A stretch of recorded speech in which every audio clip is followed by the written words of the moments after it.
Christ Community Church, located at 25th and Thomas Avenue in Portsmouth, Ohio. It is an enormous opportunity because Fox News gave me the option of being here with you this evening or being in Kandahar, which is, it wasn't a hard choice. I get to sleep in the dirt. The harder choices are when they offer me the chance to go up and sit in a congressional hearing in Washington, D.C., or go to Kandahar. I'll take Kandahar every time. It's great to be with you because you're honoring people who mean an awful lot to me.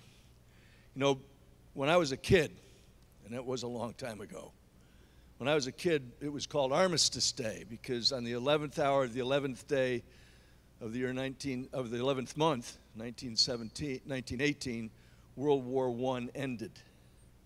So you're talking about something that occurred 101 years ago this weekend. And then it became Veterans Day, thanks to Dwight David Eisenhower. And now it's Mattress Sale Day and, you know, Beat Black Friday Day. And so it's a special thing to come to a community where you can pull this many people together on a Sunday night who, instead of watching people kneel down when the national anthem is played, everybody stands up.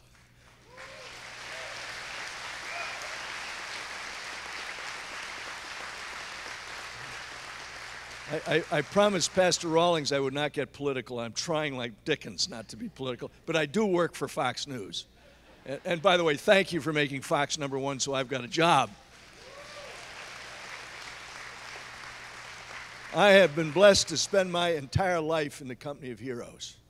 All of my uncles, my father, all of my brothers and I all served in combat in one war or another.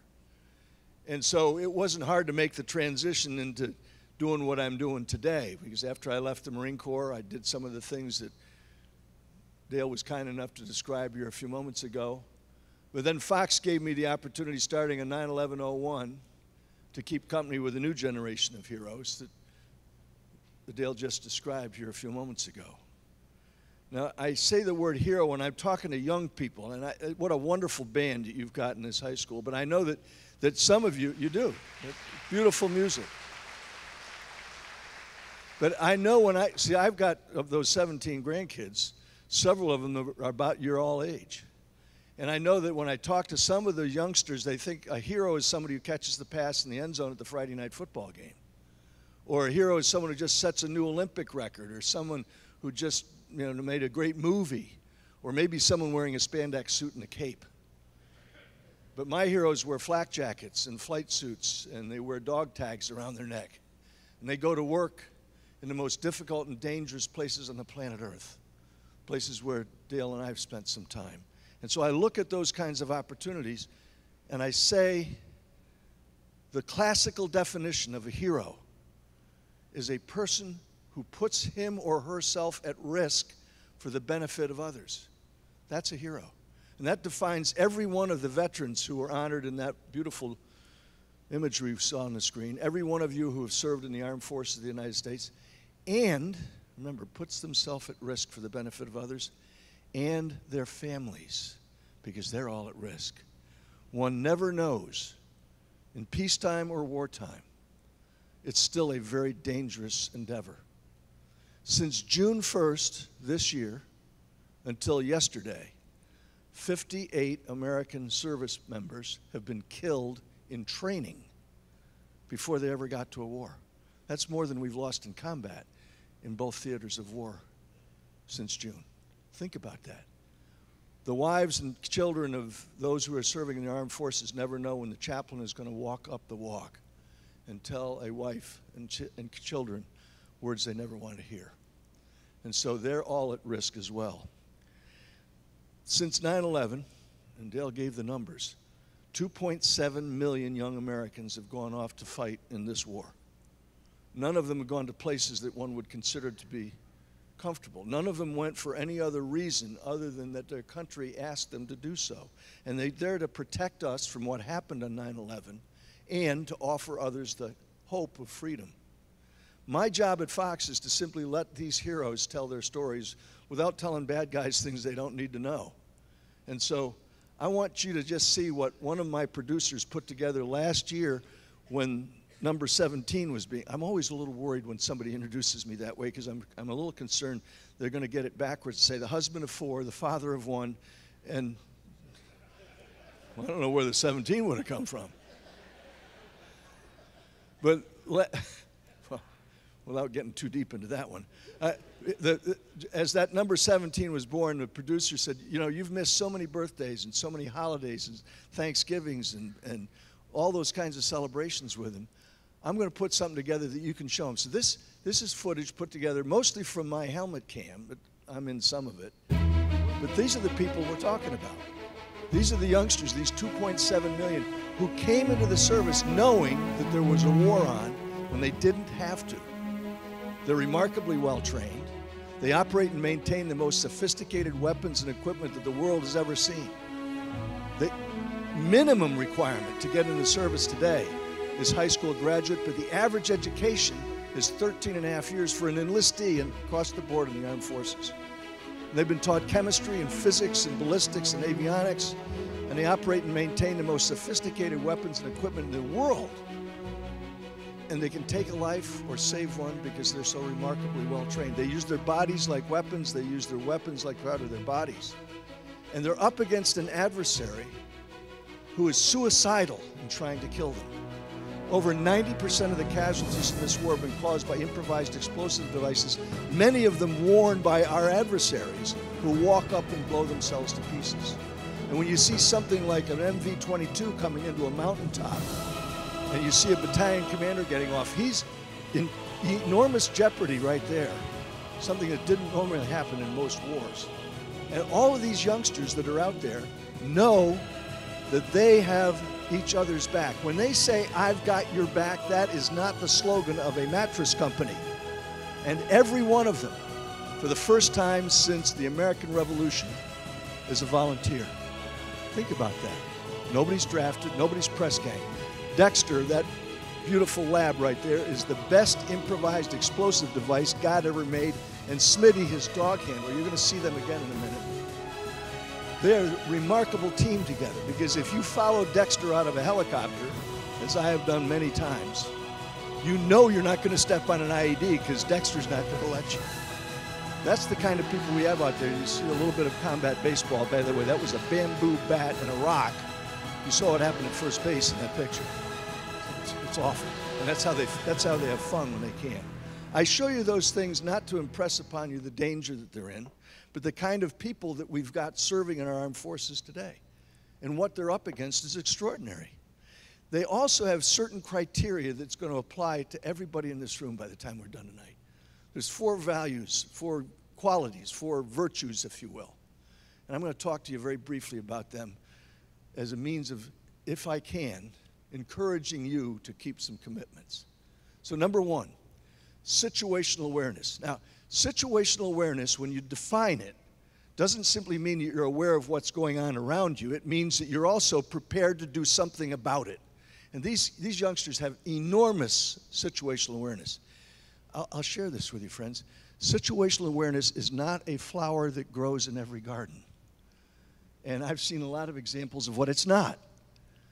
A few months back, I got stranded on a flight coming back from San Diego through Chicago back to Dulles Airport on the red eye, which is the one that takes off at 10 o'clock at night and it lands at 5 o'clock in the morning after you've changed planes in Chicago. We didn't make it to Chicago. We were diverted to Indianapolis. Has anybody here been in the Indianapolis airport? Yeah, the United Concourse is about the size of your table, right? There's about 7,000 people jammed into it. Crowd like this, there's no place to sit.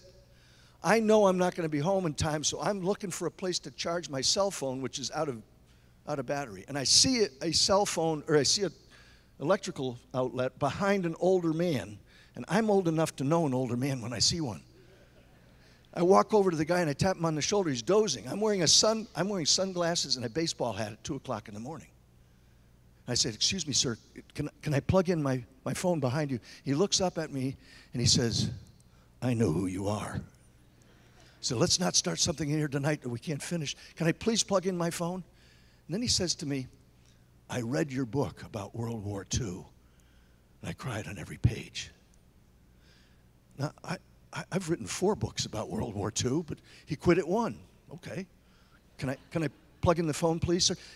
I used to watch you on television, and I loved every minute. Now, friends, I work for Fox News.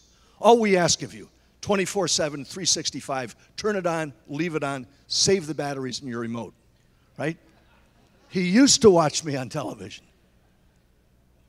Can I plug in my phone? So, yeah, go ahead. Can I have your autograph, Mr. Brokaw?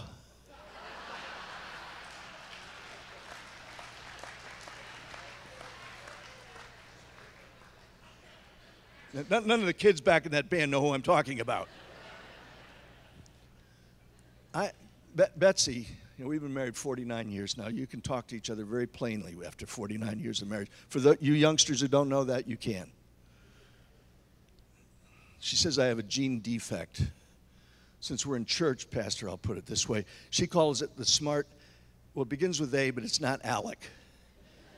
Smart Alec gene. I take out of my pocket one of these cards. This is what Fox calls a signature card. They give us this so you don't have to tear up shopping bags at supermarkets when somebody asks for an autograph. I reach into my pocket and I pull out the card. I flip it over backwards. This is what's showing. And I said, grateful that I've been able to plug in my phone. To whom shall I make this, sir? He said, make it out to Phil. I write, Phil, all the best, Tom. And I hand him the card. And he looks down at it. And then he looks back up at me, and he has tears coming down his face. And then he says to me, I'm the only happy person in this airport tonight. Pastor Rawlings, you and I have known each other a long time. I ask you, sir, what is the right thing to do at this point? I didn't either. I did nothing. I walked away. I got home and I checked with the moral arbiter of my universe, and she says, you are such a jerk. Yeah, you can talk that way after you've been married 49 years. He's going to get home. He's going to take the card out. He's going to show his wife what you wrote on the whites, and then he's going to look at the back of the card and say, what the heck is Tom Brokaw using Ollie North's cards for? Second example. Well, my foundation does a fundraiser trip to the Holy Land every year. I know Pastor's been out there probably more times than I have. And last year we were out there. We're in the David Citadel Hotel, waiting in the lobby for another couple to come down. We're going to go to dinner with some Israeli friends of mine. And in front of the hotel, up pulls a tour bus full of gringos. I know they're gringos because on the side of it, it says Mike Huckabee Holy Land Tours, right? And so the first guy walks off the bus. He walks over to me and he says, did anybody ever tell you you look a lot like Ollie North? Remember the gene defect?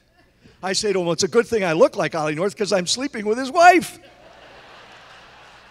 Guess who's not laughing? And then he says, without any, so she's just standing there watching this all happen. He says to me, you better watch yourself. He's a U.S. Marine. He'll kick your butt. And walks away. Mrs. Smartass, Alec, Mrs. Smart Alec says, don't quit your day job, big boy. You're never going to make it in stand-up comedy. Yeah. Bottom line, situational awareness means that you have to know what's going on, be prepared to do something about it, and adapt if the situation requires it. I want you to remember that here in a few minutes. Second quality. The best leaders, and Dale and I talked a little bit about this at dinner, and every one of you who've worn a uniform know this. The best kind of leaders are leaders who are servants of those they lead. They have to lead by example. Again, I'm not trying to get into politics, but I know that there was a while back some people who used to talk about leading from behind. By definition, you cannot lead from behind. You have to be in front, and you have to be able to do the things that you're asking other people to do. And that's the whole essence of leadership. A good leader will never ask or demand or insist that others do that which the leader could not or would not do. And the best leaders are the ones who know that they are servants of those they lead, and those they lead know that that leader will sacrifice himself or herself for them. I want to give you an example of that relates to why I'm here tonight, besides just veterans. How did you learn to tie your shoes? Think about it. I mean, look at it. Was it a PowerPoint?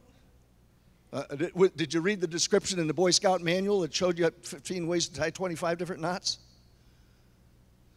Someone knelt down in front of you and showed you how to do it and kept doing it with you until you learned how to tie your shoes. I don't care how old you are in this room. We all learned the same way. In most cases, and certainly in mine, it was my mom. In others, it's someone who loved you, knelt down, and showed you how to do it. Do you know that there's a model for that in this book? There's a model right here. I carry, this is the, there's the NIV version of it. There's the Revised Standard version of it. There's the King James version of it. This is the MIV, the Marine Infantry version of the book. So if you'll forgive me, I'll describe it this way. In John's Gospel, Jesus Christ, the night before he is tortured to death, teaches his followers, 13 of them. You've all seen the photograph that was taken that night. They're all on the other side of the table. Anybody ever eat that way? No. It's the Last Supper. Before the Last Supper, Jesus Christ summons a servant to bring him a pan of water, takes a towel, and says, I'm going to wash your feet. In that culture, that act is always performed by a slave, a servant at the very best. And Jesus Christ is showing them how to be servants of others. Just like that person that knelt down in front of you and taught you how, showed you, didn't just talked about it, showed you how to tie your shoes. And Peter says, oh no, Lord, I'm not worthy. And he says, wait a minute, Pete. This is the Marine Infantry version. Wait a minute, Pete. If you don't do this, you're not going to know how to teach others to do it. And so Peter relents and lets Jesus Christ wash his feet just like the others. I give you that as an example because that's the kind of leaders I had in my experience in the United States Marine Corps. And they were so crucial to me in making certain decisions in my life that I talked about once before when I was with you. I want to come back to that in a moment. Real heroes know how to, if you will, prevail, persevere in the midst of adversity. You know what I'm talking about. You lose a limb, you lose your eyes, you lose your sight. Some of the greatest inspiration that I have come from people who suffered terrible losses. Sometimes they're the widows of those you had to go tell them that their husbands were dead. Toughest job I ever had in the Marine Corps. After I was wounded the first time, they brought us all home, and as soon as you were able to walk again, they would give you a chaplain. You're on light duty, and your additional duty is to go by and tell your friends' widows that your friends are dead and their husband won't be coming home except in a flag-draped coffin. It's one of the reasons I'm so outraged about what's going on with the NFL. I can't tell you how hard that is. And when that kind of thing happens, when that kind of loss occurs, when that kind of adversity faces them, real heroes persevere. And more often than not, they persevere because they have come to know things in this book that are already laid out for them. And I tell you that story because I also know that the easiest person in the world to deceive is the one you're looking at in the mirror. Think about that. The idea that people can say one thing and do another is foreign to me. I don't understand how people get away with doing that kind of thing, but I have seen what it takes to persevere in adversity. Charlie Plumb, a dear friend of mine, spent 6.5 years as a prisoner of war of the North Vietnamese, shot down when his F-4 was shot down after making a bomb run over Haiphong.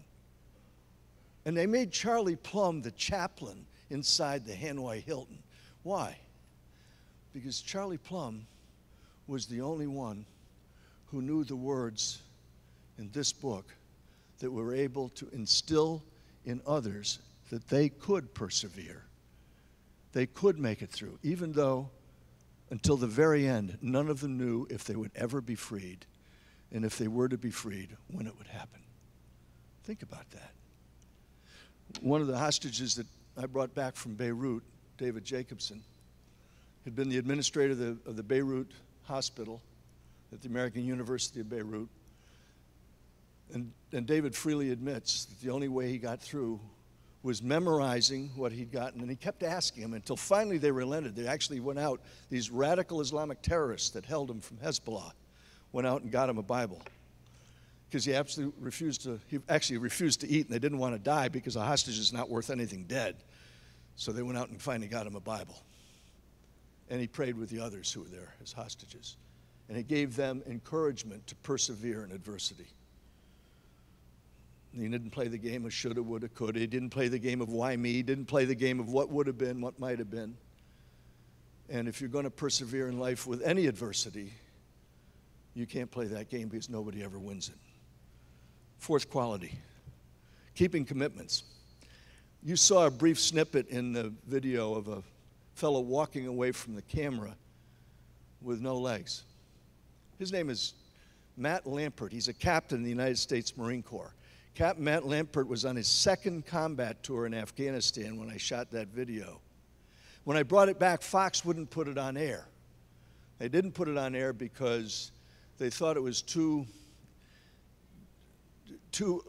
I guess, graphic for the American people to understand or accept.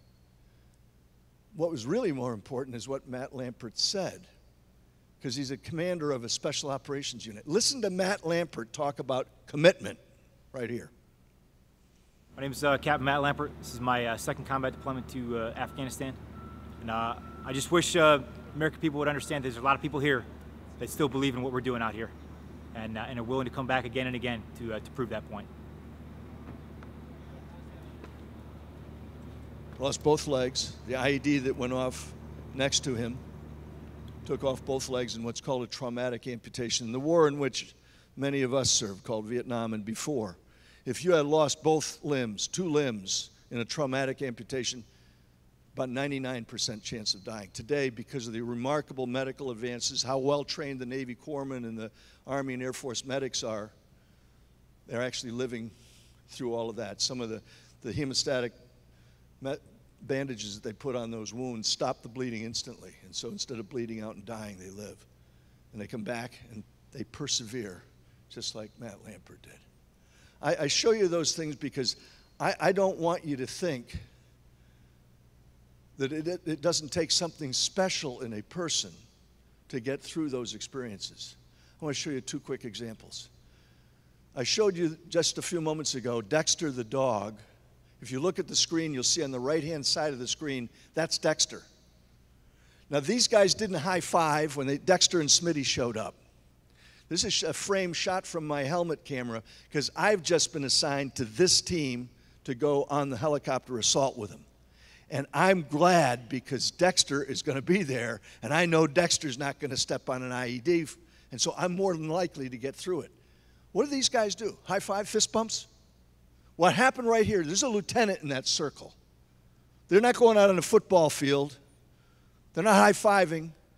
There's a staff sergeant in that circle, but it was a lance corporal, an E3, on his first tour overseas, who says, guys, Dexter and Smitter are coming with us. Let's say a prayer for them. Now, everybody does it. The lieutenant kneels down, the staff sergeant kneels down, the sergeant, the corporal, everybody else, to include Smitty. The only one who's not praying right there is Dexter, if you look carefully. Huh? Dexter's looking at me. He's saying, hey, Bozo, you coming with me? Because I'll get you out of trouble. I show you that because that's leadership. That's commitment. That's understanding what's going on around you. That's situational awareness, the likes of which you can't possibly make up. And that's the kind of people we've got out in the battlefield. I dare the ACLU to tell these government employees not to pray on government time. Think about it.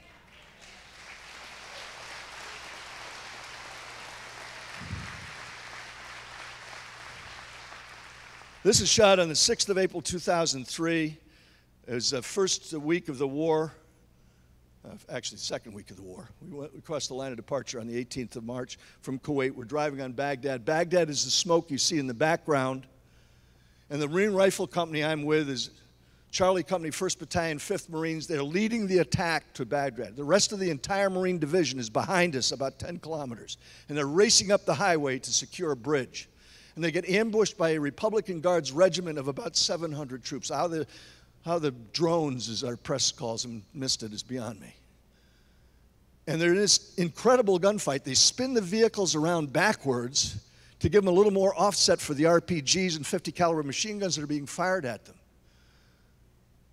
And in the midst of this gunfight, a United States Navy corpsman, not a corpsman, by the way. I'm trying not to be political, Pastor. The United States Navy corpsman, 6 feet 4 inches tall, third-class petty officer, now a Navy chief. And Doc rushes out into the gunfight and starts picking up wounded Marines, not with 3 or 4 people to help him carry. He puts them on his back and carries them to a helicopter that is now landed in the roadway.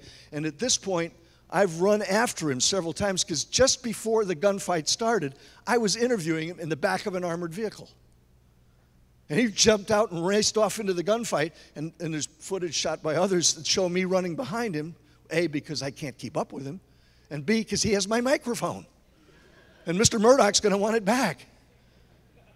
And he comes running back with a wounded guy, lays him on the ramp.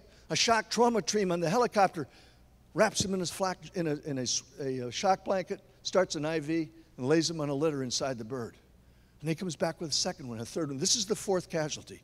Unbeknownst to me, on the left-hand side, as you're looking at it, this is all shot from my helmet camera. So the helmet camera is going everywhere my head is. And it's really jerky stuff. A Reuters news crew has rushed up, and they've got a tripod, and they're shooting back and forth as this guy's running back and forth. And they're catching me occasionally trying to keep microphone. Microphone's jammed down in his flak jacket. And this is the 4th casualty. He comes running up to the bird. If you look very carefully at the guy he's carrying on his back, he's got U.S. military battle dressings on him. He's badly wounded.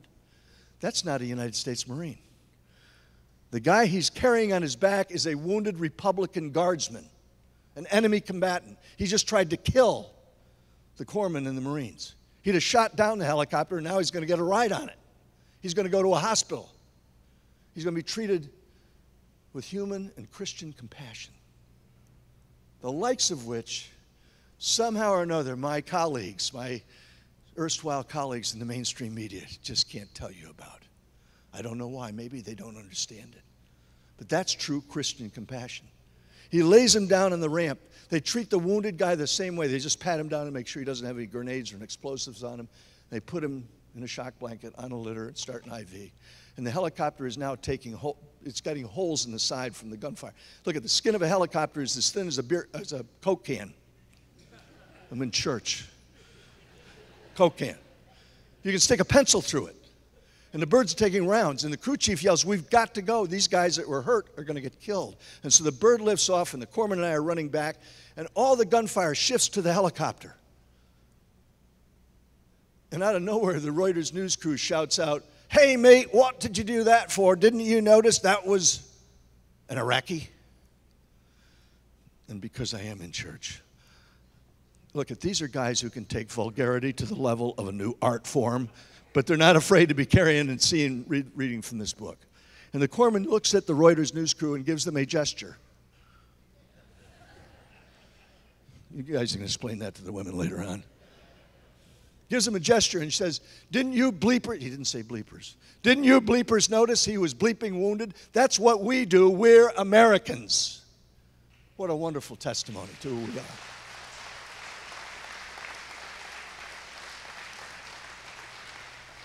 All right. I've asked probably close to 10,000. In 60 embeds overseas, I've asked at least 10,000 of them. And we got hundreds and hundreds of hours of footage that will never, you do a 1-hour documentary, you've probably got 100 hours of video to cut down and make it work on television. I look at some of it and say, I wish I could show the rest of it. And I look at those kinds of things out there and I say to myself, what do the American people most want to know? Here's the question I asked every World War II veteran. What were you doing the day the Japanese bombed Pearl Harbor? I've asked that question of we did 50 of our 104 episodes were shot about World War II. Every one of them can remember exactly what they were doing, who they were with, and how they learned about the Japanese attack on Pearl Harbor. So I've asked these guys. And up until very recently, like last month, up until last month or so, every one of them would say, I remember what happened on 9/11. They remember this. They might have been in 3rd or 4th grade. They might have been in diapers, but they know what happened on 9/11/01. And they'll tell me, almost to a man and a woman, I came because I know what happened on 9/11. I don't want it to happen again. In other words, they're speaking to me, are willing to go into harm's way. I'm willing to separate myself from the affection of loved ones.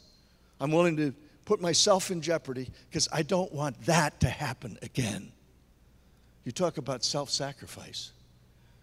And that's what an enormous number of them have told me. It's only now that even, I don't know if you remember last 9/11/01, I do. You know, it was just a few weeks ago. I remember how little attention was paid to that by my colleagues in the so-called mainstream media. Well, you know why? Because it's not being advocated by the media, by the educational institutions of America. It's not taught. In fact, for 7+ years, nobody even mentioned radical Islamic terror. Well, that's what caused all that. And I show you that because it's important you understand what motivated them to join. Last week, in getting ready to leave town for a few days, I went by to see one of the heroes, okay? Sergeant Franz Walkup is a patient at National Military Medical Center in Washington, D.C., Walter Reed. Now merged the 2 hospitals between the Army and the Navy. Staff Sergeant Walkup was shot 5 times. He's been in the hospital for 4.5 years. He has just finally had his right leg amputated. And that was 3 or 4 days before I got to see him. I couldn't see him in intensive care. Checks himself out of an intensive care unit, gets his wheelchair, and comes down to see me in the main lobby of the west wing of that hospital. Now, there's 2 things that are important here. When I was a rifle platoon commander in Vietnam, I was the 2nd tallest guy in my rifle platoon. Today, they're all the size of Staff Sergeant Walkup. Look at him. He's a giant of a man. No wonder he got hurt. He was still big as a target. Yeah. And he'd laugh at that. He laughed at the enemy. They tried 5 times, shot. And they finally, after 5 years, came back and took off his leg because it just wouldn't heal. The infection was kept going. And he's praying, as I am, that infection stops below his knee, because otherwise they'll take it off above the knee. That's what happens. Does this guy look down? I mean, it's too bad it's not a better shot. He's a great big grin on his face, because I just told him we're giving him an all-terrain track chair just like that one, so he can go hunting with me here as soon as I get back home and go out in the field and do some hunting.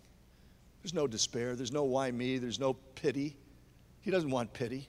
What he wants, and what every veteran deserves, he wants to make sure that when he gets healthy, and he will be, that he can be productive, because dignity, the dignity of a veteran, is so important. I don't disparage the VA. The VA does not have a mandate to find a job for every guy. You know whose job that is? That's our job. Our job is to find jobs, good jobs, productive jobs, because the most important thing a person can have is a job where he's productive, has a house to live in, he can get around, he can do something and provide for a family.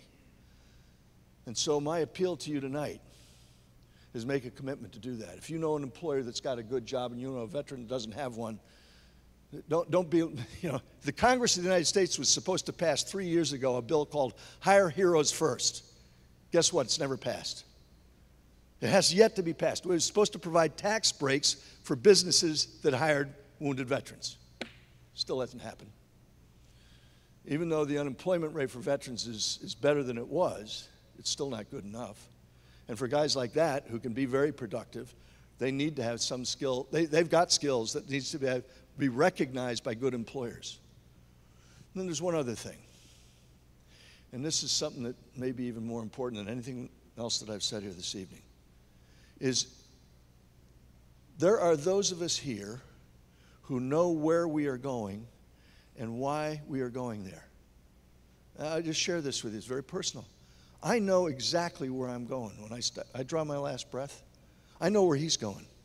I know where scores of them are going, because they had someone in their life who was a role model perhaps, but a person who showed them a path that they might not have seen before. Let me be very, very specific. Some of you may remember a few years back, none of you women are old enough to remember this, but some of you guys might remember when I was invited to chat with some members of Congress in Washington. Well, actually, I was subpoenaed, but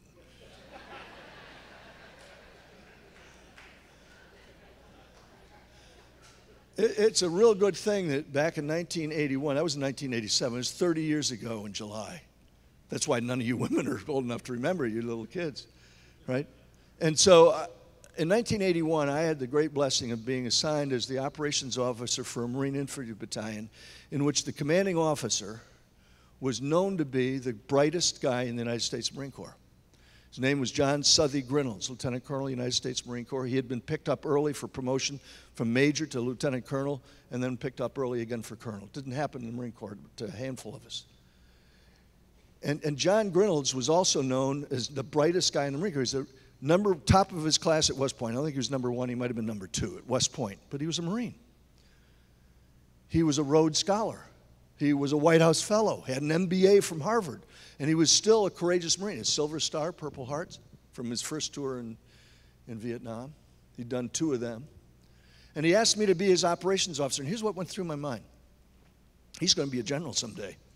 Everybody knew John Grinolds was going to be a general someday. If I go with him, I'll give up the job I've got right now, but I'll be a general too because I hook my wagon to his star and I'll be okay. There was another thing about John Grinolds that used to bother a lot of people. He had a copy of this book on his desk at the Marine headquarters where he and I worked. There was a partition that divided us right down between our desks. And I periodically would look over because I was a captain, he was and made major, and then he was a major and then made lieutenant colonel. I would have to hand him pieces of paper that, sir, this needs your approval before it goes forward to the commandant. And the commandant of the Marine Corps, when I would bring that briefing paper down to him, would say, what's Grinolds think? Well, the whole doggone headquarters full of hundreds of Marines, he'd ask, what's Grinolds think? And I would periodically catch then Lieutenant Colonel Grinolds reading from this book. Remember what I said earlier about the ACLU? Probably could have turned him in. Government time. Wasting time reading that book. I went with him anyway, even though he was known as a Bible thumper. And on our deployment, we lost 11 Marines going out to the Mediterranean, where the landing force for the 6th Fleet does things like Grenada and does things like rescuing hostages, rescuing downed pilots, Scott O'Grady, and rescuing Americans in terrible places, in embassies, and getting blown up in Beirut. We lost 11 Marines on our first deployment together. And I watched John Grinolds every day as his operations officer, inspiring people by his example, his courage, his situational awareness, his commitment, his self-sacrifice, because he'd never ask anybody to do that which he could not or would not do, and came to admire his faith to the point where he said to me, in front of many others, nowadays this will get you in trouble. It's contrary to regulations to proselytize from a senior to a subordinate. It's okay for the sergeant to say, Colonel, you ought to read this book, but the colonel can't tell that to the sergeant and shouldn't be telling that to the major. But John Grinolds saw something in me that he knew I needed to know what was in the book. I'm 35 years old at that point. And he handed me the book and he said, here, read this. You have got to come to know your Lord and Savior, Jesus Christ. I thought I knew him. I went to church when I was a kid. Didn't go much after, I was too busy to go when I was a young officer. We had some chaplains overseas that would say things like that, but they were chaplains. And I'd seen guys die in my arms. I'd seen guys die around me. And really didn't think much about where would they go.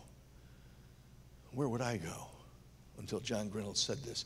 I did what a good Marine would do, I guess. I didn't go to West Point. I went to a trade school called Annapolis. But when you start a book, you start at the beginning. I started at Genesis. I got to Leviticus and darn near quit. And then I got to Matthew's Gospel, the 8th chapter, verses 5 through 13. And there was something I could finally understood. It's the first gospel. I could understand infantry. I am infantry, right? And there in Matthew's Gospel, it's an infantry officer. He's a Roman soldier. He commands 100 Roman soldiers because that's called a century. And he's a centurion. He commands that unit, just like I'd commanded a rifle company. And in a place called Capernaum, where every time I take a group back there, I tell them this story about what happened there, if they haven't read it before. Because the Roman army infantry officer walks up to Jesus Christ and he says, Lord, I've got a sick servant at home. And in some translations of that same story in Luke, it calls it his slave. I've got a sick servant at home. Would you heal him? And Jesus is teaching right outside the synagogue that they've now uncovered, they've unearthed it. They know that this is Pete's town. Peter lives there. Mom's cooking pizza for these guys every night. They're walking around all over the place in the Sea of Galilee. And Jesus says, sure, let's go. And the Roman army officer says, oh no, look, Lord, I'm a man of authority. I can tell someone to come, and they come. I can tell another to go, and they go. I know what authority is. You are of authority. Just say the word, and my servant will be healed, healed, healed. It suddenly dawned on me what John Grinolds was doing to me. I've said in his presence, John Grinolds led me to the Lord. And John Grinolds would say, no, stop. No one can lead you to the Lord. All they can do is show you the path. They can show you the path. You have to walk it yourself. Now listen to me carefully. There are many of you here who know exactly what I'm talking about. There are many of you here who do not. And so I challenge you here this evening to please find the people here tonight. There's no more important decision anybody could ever make in their life. We're going to get in a car and we're going to drive 2 hours back to Columbus to the airport so I can be on a 6 a.m. flight tomorrow morning. And Josh, where are you, Josh? Josh is going to drive me. And I have absolute certainty where I'm going. Columbus, I hope. But if it's not, if an 18-wheeler runs over us like happened to me in 1964 when I didn't know where I was going, I have absolute certainty. I'm not at all worried about it. I don't want to have pain. I don't want to have my wife in anguish. I don't want to have that flag-draped coffin at Arlington before it's going to happen anyway. But I know where I'm going. There are those of you here tonight who came to honor veterans. I'm a veteran. There are many of you here. Please, if you know a veteran who does not know Jesus Christ, be a John Grinolds to them. Be a centurion to them. It's not a difficult walk. The enemies that I have seen now for 16 years in 60 different embeds in this war have to do something. The enemies have to do something in order to get into heaven, their version of it. They have to die in the process of killing an infidel. All you have to do to become a follower of Jesus Christ. These words, Romans 10:9. Paul, writing to the church in Rome. If you confess with your lips that Jesus is Lord and believe in your heart that God raised him from the dead, you will be? Yes. Yes. If that is a challenge for you, turn to someone you know who's a follower of Jesus Christ. That's more important than anything you can do on this Veterans Day, particularly for a veteran, because so many of us have seen so much. Sometimes it seems difficult to get beyond it. I had the great blessing of working for a man that knew what heroes are. You can be a hero tonight to somebody else. You can put yourself at risk. The risk would be you're being rejected. Someone will refuse it. The man that inspired me so much, for so many, 5 years. You notice in the bio that they give you, it only says from 1983 to 1986, North did such and so. For the first 2 years, I worked on a project that is so sensitive it's never been revealed. That's why the bio that the officials give you at the end of your time. And that's one of the reasons why President Reagan said what he did about me. Didn't have anything to do with the medals on my chest. Didn't have anything to do with how good a husband or father I am, or not. And you know what? it doesn't matter to Jesus Christ either. Because when I get there, he's going to say, no, don't throw him into hell. He's one of mine. I would that those who are mine be with me where I am. And all the people, I can just see Dan Rather right now. What do you mean, you're going to keep him here? Yeah. And Screwtape is going to do the same thing if you haven't read C.S. Lewis. I want to just show you a little bit to close of a president of the United States, not politics, who understand what heroes are. And we'll end with that.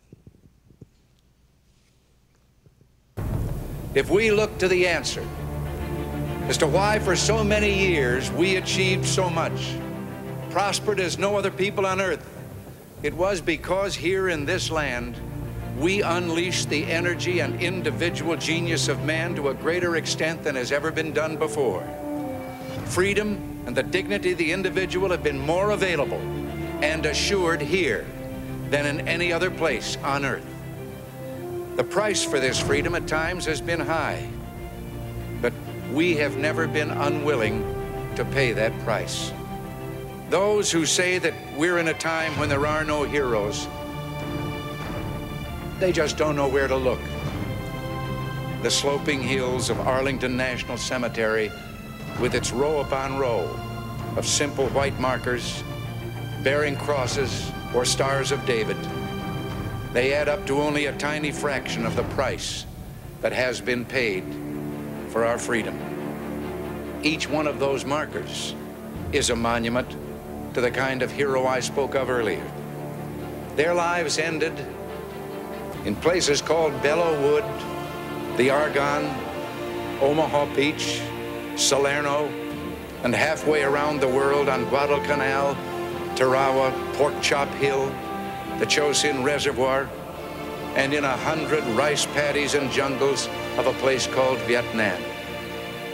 Under one such marker lies a young man, Martin Treptow, who left his job in a small-town barber shop in 1917 to go to France with the famed Rainbow Division. There on the Western Front, he was killed trying to carry a message between battalions under heavy artillery fire. We're told that on his body was found a diary. On the flyleaf, under the heading, My Pledge, he had written these words: America must win this war. Therefore I will work, I will save, I will sacrifice, I will endure. I will fight cheerfully and do my utmost as if the issue of the whole struggle depended on me alone. We must realize that no arsenal or no weapon in the arsenals of the world is so formidable as the will and moral courage of free men and women. It is a weapon our adversaries in today's world do not have. It is a weapon that we as Americans do have. Let that be understood by those who practice terrorism and prey upon their neighbors. As for the enemies of freedom, those who are potential adversaries, they will be reminded that peace is the highest aspiration of the American people. We will negotiate for it, sacrifice for it. We will not surrender for it now or ever. We are Americans. Heard those words before? We're Americans. I want to...